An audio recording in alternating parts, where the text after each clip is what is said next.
आपका मेरे चैनल भक्ति का ज्ञान में हार्दिक स्वागत है। प्रिय भक्तगण, आज हम आपको एक कथा का श्रवण करा रही हूँ जो सुनने मात्र से आपके जीवन में सुख, संपत्ति और धन की वर्षा होगी। तो चलिए कथा को प्रारंभ करते हैं। भगवान शिव कहते हैं, क्यों भोगना पड़ता है कर्मों का फल? श्रद्धालुओं, आपने यह तो सुना ही होगा कि कर्मों का फल और भाग्य का लेखा कभी नहीं मिटता। हम अच्छे और बुरे कर्म धरती पर करते हैं और सोचते हैं कि हमें कोई नहीं देख रहा, लेकिन एक अलौकिक शक्ति है जो हमेशा हम पर नजर रखती है। जैसा बीज बोओगे वैसे ही फसल प्राप्त करोगे। यह कहावत आपने सुनी ही होगी, जैसे आप कर्म करोगे वैसा ही आपको फल भी प्राप्त होगा। लेकिन मेरा एक सवाल है, क्या आप इस बात पर यकीन करते हैं कि जैसा आप कर्म करते हैं वैसा ही आपको फल भी मिलता है? अगर आप यह कहानी सुन रहे हैं तो पूरा सुनिए। इस कथा को आधा अधूरा छोड़कर जाने की गलती मत करिएगा, क्योंकि इस पवित्र कथा को पूरा सुनने से मन चाहा फल की प्राप्ति होगी। इसलिए इस कथा को पूरा सुने। आप शिव भक्त हैं तो भोलेनाथ का अनादर ना करें। आइए इस कहानी के माध्यम से समझते हैं। बहुत समय पहले की बात है। एक गांव में कालू नाम का किसान रहता था। उसके परिवार में सिर्फ कालू और उसकी पत्नी रहती थी। एक दिन वह किसान और उसकी पत्नी अनाज बेचने के लिए दूसरे नगर गए थे। जब वह अनाज बेचकर दूसरे नगर से अपने नगर आ रहे थे, दोनों एक अनजान शहर में थे। वे एक सुनसान रास्ते से गुजर रहे थे। जब वे दूसरे राज्य की सीमा पार कर रहे थे तो कुछ डाकू उनके सामने आ गए और उन्होंने किसान और उसकी पत्नी से सब कुछ लूट लिया। इस घटना के बाद किसान और उसकी पत्नी भिखारी बन गए। डाकू तो चले गए, लेकिन किसान और उसकी पत्नी चिंता में पड़ गए और सोचने लगे कि अब क्या करें। अनजान शहर में उनकी हालत बहुत खराब थी, क्योंकि अनजान शहर में पैसा ही सब कुछ होता है। किसान अपनी पत्नी को लेकर अनजान शहर की ओर बढ़ने लगा। उसे यह चिंता सता रही थी कि अब क्या करें और कैसे करें। इसी चिंता में चलते चलते उन्हें नगर के बाहर एक महात्मा की कुटिया दिखाई दी। किसान अपनी पत्नी को लेकर कुटिया की ओर चल पड़ा। जब वे कुटिया के पास पहुंचे तो उन्होंने देखा कि महात्मा अपने शिष्यों को प्रवचन दे रहे थे। महात्मा को देखकर किसान सोचने लगा, क्यों ना इन साधु महाराज को अपनी समस्या बताऊं, शायद यह मेरी समस्या का कुछ समाधान कर दें। ऐसा सोचकर वह किसान उन साधु महात्मा के पास पहुंच गया और उन्हें प्रणाम किया। फिर बहुत ही विनम्र स्वर में उसने अपनी समस्या उन महात्मा को बताई और कहने लगा, महाराज, यदि किसी तरह आप मेरी पत्नी को किसी सेठ के पास गिरवी रखवा कर मुझे कुछ पैसे दिलवा दें तो आपकी बड़ी कृपा होगी। जब साधु ने किसान की बात सुनी तो उन्हें उस किसान पर दया आ गई। साधु ने अपने परिचित सेठ के बारे में बताया और उस किसान को उसके पास भेज दिया। किसान अपनी पत्नी को लेकर उस सेठ के पास पहुंच गया और हाथ जोड़कर कहने लगा, सेठ जी, मुझे कुछ पैसों की आवश्यकता है। मेरे पास गिरवी रखने के लिए और कुछ नहीं है, बस मेरी पत्नी है। आप मेरी पत्नी को गिरवी रखकर मुझे कुछ पैसे दे दीजिए। मैं उन पैसों से व्यापार करके जल्दी ही आपकी रकम ब्याज सहित वापस कर दूंगा और अपनी पत्नी को छुड़ा लूंगा। तब तक मेरी पत्नी आपके पास गिरवी रहेगी। सेठ ने किसान की बात सुनी और पैसे देने के लिए तैयार हो गया। उसने किसान की पत्नी को गिरवी रख लिया। किसान सेठ के पास अपनी पत्नी को गिरवी रखकर और कर्ज लेकर व्यापार करने के लिए आगे बढ़ गया। किसान ने उन रुपयों से अनाज का व्यापार शुरू कर दिया और अब वह किसान से व्यापारी बन गया। वह सस्ते दामों में किसानों से अनाज खरीदता और दूसरे जरूरतमंद किसानों को महंगे दामों में बेचता था। इस प्रकार कालू ने उन पैसों से बहुत ही कम समय में अच्छा खासा धन कमा लिया। जब कालू ने खूब पैसा कमा लिया तो 8 महीने बाद वह उसी नगर में वापस लौट आया। जिस नगर में उसने अपनी पत्नी को सेठ के पास गिरवी रखकर छोड़ा था, कालू सीधा उसी सेठ के पास पहुंच गया। सेठ से कहने लगा, सेठ जी, मैं 8 महीने पहले अपनी पत्नी को आपके पास गिरवी रख कर गया था। आप अपना हिसाब करके मुझसे रुपए ले लीजिए और मेरी पत्नी को मुझे वापस लौटा दीजिए। यह सुनकर सेठ ने कहा, भाई क्या बताऊं, आज से 3 महीने पहले तुम्हारी पत्नी अचानक बीमार पड़ गई और उस बीमारी के कारण उसकी मृत्यु हो गई। मैंने तुम्हारी पत्नी का बहुत इलाज करवाया, अच्छे से अच्छे वैद्य को दिखाया, लेकिन फिर भी मैं तुम्हारी पत्नी को नहीं बचा सका। जब कालू ने सेठ के मुंह से यह सुना तो वह बहुत दुखी हुआ। थोड़ी देर धीरज रखकर कालू ने सेठ से कहा, सेठ जी, जो होना था वह हो चुका है। शायद मेरे नसीब में ही ऐसा लिखा था। वह मेरे साथ रहती तब भी आयु पूरी होने पर उसे मरना ही पड़ता। होनी को कौन टाल सकता है। फिर भी आप अपने पैसे मुझसे ले लीजिए ताकि मुझे संतोष हो जाए कि मैंने अपना कर्ज चुका दिया और अपनी पत्नी को गिरवी रखने के कलंक से खुद को बचा लिया। कालू की बात सुनकर सेठ बोला, नहीं भाई, अब मैं तुझसे वह पैसे कैसे ले सकता हूं। जब मैं तुम्हारी अमानत ही तुम्हें नहीं लौटा सकता तो अपना कर्ज वापस लेने का मुझे कोई हक नहीं है। कालू ने बार बार सेठ से अपना कर्ज वापस लेने का आग्रह किया, परंतु सेठ नहीं माना। उदास भाव से कालू वहां से निकला और रास्ते में फिर उसी स्थान पर पहुंच गया जहां वह पहली बार उन साधु महात्मा से मिला था। हमेशा की तरह साधु महात्मा अपने चबूतरे पर बैठे हुए अपने शिष्यों को प्रवचन सुना रहे थे। कालू भी मन की शांति के लिए वहीं जाकर बैठ गया और महात्मा के प्रवचन सुनने लगा। साधु महात्मा ने जब कालू को देखा तो उसे पहचान गए और उसका हालचाल पूछने लगे। कालू ने पूरी घटना उन साधु महात्मा को बता दी। वह साधु एक सिद्ध महात्मा थे। कालू की बात सुनकर साधु ने कहा, भाई, उस सेठ ने तेरे साथ धोखा किया है। तेरी पत्नी निश्चित रूप से जीवित है। या तो उस सेठ ने उसे अपने घर में छुपा लिया है या फिर किसी दूर जगह पर अपने किसी परिचित के यहाँ भेज दिया है। अब तू ऐसा कर, यहाँ के राजा के पास चला जा और राजा के दरबार में जाकर प्रार्थना कर। राजा साहब से कह कि मेरी पत्नी को सेठ से दिलवा दो, क्योंकि इस नगर का राजा बहुत ही बुद्धिमान व्यक्ति है। वह निश्चित ही तेरी पत्नी को उस सेठ पर झोर डालकर तुझे दिलवा देगा। उसके दरबार में ही तुम्हारा फैसला होगा। जब कालू ने उस साधु महात्मा की बातों को सुना तो उसने उनकी बात मानकर राजा के दरबार में जाने का निर्णय लिया। कालू राजा के दरबार में पहुंच गया और वहां पहुंचकर राजा से गुहार लगाने लगा कि महाराज, मेरी पत्नी को सेठ से मुझे दिलवा दीजिए। महाराज, मैंने सेठ से कुछ धन उधार लिया था और बदले में अपनी पत्नी को सेठ के पास गिरवी रख कर गया था। जब मैं पैसे लेकर अपनी पत्नी को सेठ के पास लेने गया तो उसने कहा कि उसकी मृत्यु हो गई है। वह झूठ बोल रहा है। कालू की प्रार्थना सुनकर राजा ने सेठ को दरबार में बुलाया और पूछा, सेठ, क्या यह सच है कि यह किसान अपनी पत्नी को कुछ रुपयों के बदले तुम्हारे पास गिरवी रख कर गया था? सेठ ने स्वीकार करते हुए कहा, हाँ राजन, यह बात सच है। राजा ने फिर पूछा, तो तुम इसकी पत्नी को क्यों नहीं लौटा रहे हो? राजा की बात सुनकर सेठ बोला, कैसे लौटा सकता हूं महाराज? मैंने इस किसान को बता दिया था कि 3 महीने पहले उसकी पत्नी की मृत्यु हो चुकी है। अब मैं धर्मराज के पास जाकर उसकी पत्नी को वापस नहीं ला सकता। राजा ने पूछा, क्या तुम्हारे पास कोई गवाह है जो इस बात की पुष्टि कर सके कि उसकी पत्नी की मृत्यु हो चुकी है? सेठ ने कहा, जी महाराज, इस बात की पुष्टि वह व्यक्ति कर सकता है जिसने उसकी पत्नी का इलाज किया था, और 4 अन्य लोग भी गवाही देंगे जो उसकी पत्नी को श्मशान में जलाकर आए थे। उस सेठ ने इतनी आत्मविश्वास के साथ बात कही कि राजा को भी उस पर भरोसा हो गया। तब राजा ने कालू से कहा, भाई, अगर तुम्हारी पत्नी जीवित होती तो हम तुम्हें अवश्य दिलवा देते। अब तो हमारी भी मजबूरी है। इस प्रकार राजा ने कालू को समझा बुझाकर वापस भेज दिया।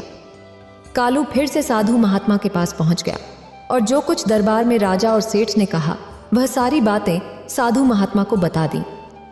यह सब सुनकर उस ज्ञानी महात्मा ने कहा, मैंने राजा को इतना विवेकहीन नहीं समझा था। मुझे दुख है कि उसने तुम्हारे साथ कोई न्याय नहीं किया। राजा ने सेठ की बातों पर यकीन कर लिया और तुम्हें समझा बुझाकर मेरे पास वापस भेज दिया। अब तुम मेरी एक बात सुनो।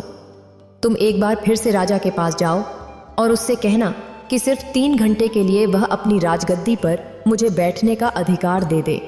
तब मैं राजा को बताऊंगा कि न्याय कैसे किया जाता है और न्याय किसे कहते हैं। कालू एक बार फिर से राजा के दरबार में पहुंचा और जैसा उस साधु महात्मा ने कहा था उसने राजा से कह दिया। राजा ने कालू की यह बात सुनी तो कहा, मुझे 3 घंटे के लिए राजगद्दी छोड़ने में कोई ऐतराज नहीं है।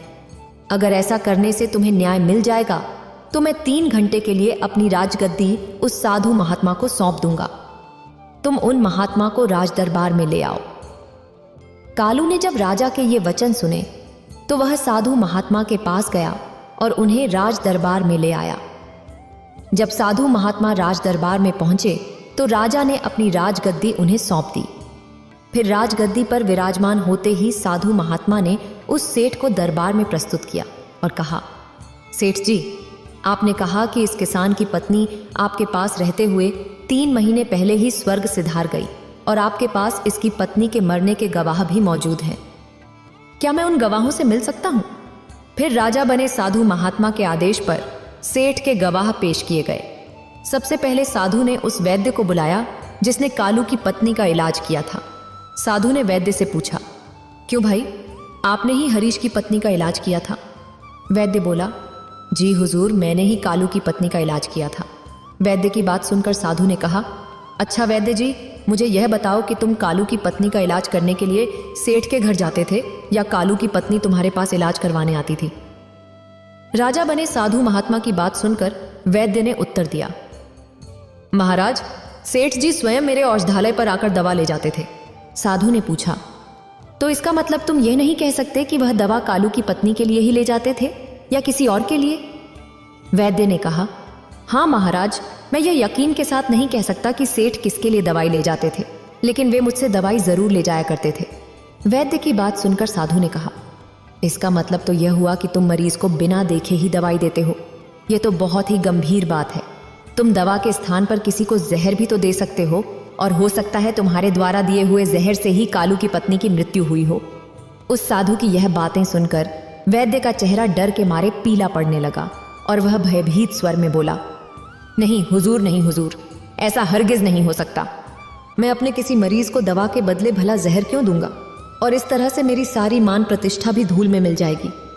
वैद्य की बात सुनकर वह साधु महात्मा बोले, अब तो तुम ऐसा ही कहोगे।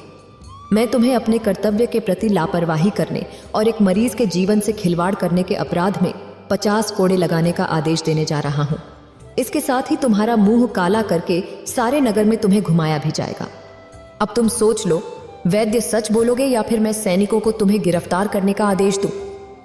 यह सुनकर वैद्य का शरीर कांपने लगा और वह उस साधु के कदमों में गिर पड़ा और बोला, हुजूर, मुझे माफ कर दीजिए।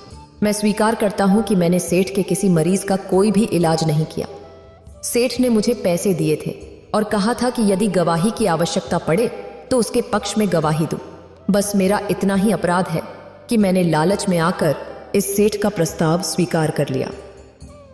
राजा बने साधु महात्मा ने कहा, वैद्य जी, कुछ भी हो, आपने अपराध तो किया है, इसलिए मैं तुम्हें झूठी गवाही के आरोप में 101 कोड़े लगाने का आदेश देता हूं। साधु महात्मा के आदेश का राजा के सैनिकों ने तुरंत पालन किया। सैनिकों ने तुरंत ही उस वैद्य को पकड़ लिया और भरे दरबार में उसे कोड़े लगाने लगे। पहला कोड़ा लगते ही वह जोर से चीख पड़ा और कहने लगा, महाराज, मुझ पर रहम कीजिए, महाराज, मुझ पर दया कीजिए, मैं मर जाऊंगा। हर कोड़े के साथ उसकी करुणामय आवाजें निकलने लगीं। उसकी चीखें राज दरबार में गूंज उठीं। वैद्य के साथ ऐसा होते देख सेठ के गवाह के तौर पर बुलाए गए उन चारों व्यक्तियों के दिल दहल गए जिन्होंने कालू की पत्नी को श्मशान में ले जाकर जलाने की बात कही थी। अब बारी उन चारों गवाहों की आई। साधु महात्मा ने उनसे पूछा, तुम लोगों का कहना है कि तुम चारों ने इस कालू किसान की मृत पत्नी का शव ले जाकर श्मशान में जलाया था। मुझे यह बताओ कि अंतिम संस्कार से पहले जब मृत शरीर को स्नान कराया जाता है, फिर उसे कफन में लपेटकर धरती पर रखा जाता है। स्नान के दौरान क्या तुमने उस स्त्री का मृत शरीर देखा था? यह सुनकर सेठ के चारों गवाह कहने लगे, नहीं हुजूर, हमने उसका मृत शरीर देखा ही नहीं था। जब सेठ जी ने अर्थी तैयार कर ली थी, उसके बाद ही हम उसे श्मशान में ले गए और उसे जलाकर आए। उन चारों गवाहों की बात सुनकर साधु महात्मा बोले, और तुमने यह जानना भी उचित नहीं समझा कि उस अर्थी में कोई मृत व्यक्ति लेटा है या कोई जीवित व्यक्ति? कहीं ऐसा तो नहीं कि किसी जहरीले पदार्थ से बेहोश व्यक्ति उस अर्थी में लेटा हो और तुम उसे श्मशान में ले जाकर जलाकर आ गए हो? यह तो एक बहुत ही गंभीर अपराध है। इसके लिए तुम लोगों को मृत्युदंड की सजा भी दी जा सकती है। चारों गवाह पहले ही वैद्य की पिटाई देखकर डर गए थे। जब उन्होंने साधु महात्मा के मुख से मृत्युदंड की बात सुनी तो उनके हाथ पांव बिल्कुल ठंडे पड़ गए। साधु ने विनम्रता से सेठ की तरफ देखा। जैसे ही साधु महात्मा ने सेठ की तरफ देखा, सेठ का चेहरा काला पड़ गया। साधु ने सेठ से कहा, सेठ जी, तुम्हारे 5 गवाह पहले ही डर गए हैं। अब तुम बताओ कि किसी की इच्छा के विपरीत किसी की पत्नी को जबरदस्ती घर में रखना और अमानत में खयानत के अपराध में तुम कौन सी सजा पाना पसंद करोगे? साधु महात्मा की बात सुनकर सेठ का चेहरा सफेद पड़ गया और उसके मुंह से कोई शब्द नहीं निकल सका। राजा बने साधु ने कहा, सेठ, इससे पहले कि मैं तुम्हें 10 साल के कठोर कारावास की सजा दे दूं, अभी भी समय है कि तुम इस कालू किसान की पत्नी को दरबार में हाजिर कर दो। सजा के डर से सेठ ने तुरंत अपने सेवकों को घर भेजा और कालू की पत्नी को दरबार में प्रस्तुत कर दिया। साधु ने सेठ से कालू को उसकी पत्नी सौंप दी और सेठ को झूठी गवाही के अपराध में 5 महीने की कैद की सजा सुनाई। उन 4 गवाहों को भी कड़ी सजा दी गई जिन्होंने कालू की पत्नी का शव शमशान में ले जाने की झूठी गवाही दी थी। यह देखकर राजा आश्चर्यचकित रह गया और साधु के सामने हाथ जोड़कर बोला, महात्मा, आप धन्य हैं। आपने मुझे सिखा दिया कि न्याय कैसे किया जाता है। राजा की बात सुनकर साधु महात्मा बोले, राजन, मेरी 3 बातें सदैव याद रखना। कभी भी इन 3 स्थानों पर अपनी पत्नी को अकेला नहीं छोड़ना चाहिए। अब हम आपको बताते हैं कि किन स्थानों पर अपनी पत्नी को अकेला छोड़ना बहुत ही पश्चाताप का कारण बन सकता है। पहला स्थान है जब आपकी पत्नी बीमार हो जाए। ऐसी स्थिति में उसे कभी भी अकेला छोड़कर नहीं जाना चाहिए, क्योंकि जब कोई व्यक्ति किसी स्त्री से विवाह करता है तो वह वचन देता है कि वह उसके सुख दुख में और आजीवन उसके साथ रहेगा। इसलिए बीमारी की हालत में उसके साथ हमेशा बने रहिए और उसकी देखभाल करिए। जिस तरह से पत्नी अपने पति की सेवा करती है, उसी तरह से पति का भी कर्तव्य बनता है कि वह अपनी पत्नी की सेवा में हमेशा तत्पर रहे। यह आपका कर्तव्य है। अगर आपकी पत्नी निर्दोष है और कोई उस पर झूठा आरोप लगाता है, तो ऐसी स्थिति में आपको हमेशा उसके साथ खड़ा रहना चाहिए। एक लड़की अपने माता पिता का घर इसी उम्मीद में छोड़कर आती है कि उसका पति उसकी भावनाओं को समझेगा और हर स्थिति में उसका साथ देगा। इसलिए अगर दुनिया वाले उस पर कोई झूठा दोष लगा रहे हैं, तो आपको अपनी अर्धांगिनी के साथ खड़ा रहना चाहिए। ऐसे समय में उसे कभी भी अकेला नहीं छोड़ना चाहिए। अगर कभी ऐसी स्थिति आए तो आपको अपनी पत्नी को कहना चाहिए कि वह बिल्कुल भी चिंता न करे, क्योंकि आप उसके साथ खड़े हैं। इसके अलावा कभी भूलकर भी अपनी पत्नी को पराये पुरुषों के पास नहीं छोड़ना चाहिए। किसी भी परिस्थिति में अपनी पत्नी को किसी अन्य पुरुष के साथ अकेला नहीं छोड़ना चाहिए, क्योंकि आज के समय में किसी का कुछ नहीं पता, कौन कब और किसके साथ धोखा कर दे। साधु महात्मा की बात सुनकर कालू और राजा को भी समझ आ गई। अगर आपको ये वीडियो अच्छी लगी हो तो लाइक करें और शेयर करें और मेरे चैनल भक्ति का ज्ञान को सब्सक्राइब करें। आपका धन्यवाद।